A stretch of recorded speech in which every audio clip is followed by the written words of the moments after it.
If you struggle with shyness or social anxiety, check out our free No BS training course with actual useful advice you can do from home. None of that just get out there nonsense. The link is in the description below. For now, let's get to today's question.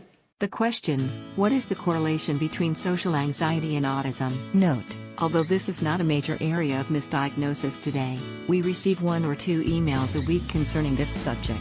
Social anxiety and Asperger's disorder are very different in nature and should not be confused. Good place to learn how to overcome shyness. Social anxiety disorder is markedly different than Asperger's disorder in that Asperger's is a pervasive developmental disorder, also called a milder version of autism, and that people with social anxiety disorder do not display the patterns of behavior expected in definitions A and B. Asperger's disorder is a milder variant of autistic disorder. Both Asperger's disorder and autistic disorder are in fact subgroups of a larger diagnostic category.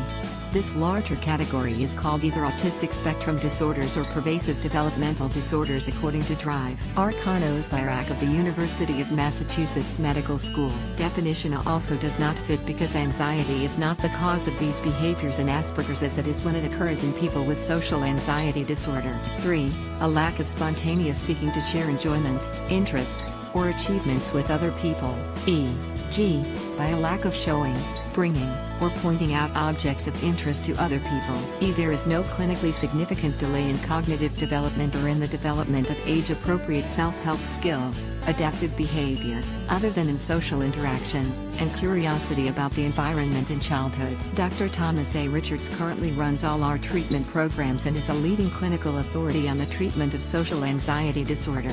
Dr. Richards began seeing patients with social anxiety in the early 1990s and has seen thousands of patients since that time.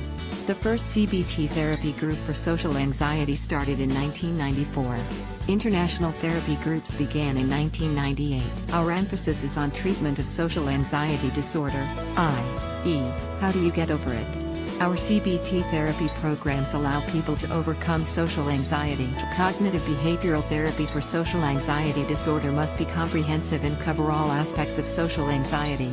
Our groups are active, structured groups that work on anti-anxiety strategies on a daily, consistent basis. Cognitive therapy includes strategies to learn how to think and believe differently about ourselves. Behavioral therapy puts the cognitive strategies into place in your daily life. Find more answers and a free audiobook on how to talk to anyone in the description below. No useless advice like just get out there. I mean actual useful advice from people who have really dealt with shyness and social anxiety and overcome it in their own lives.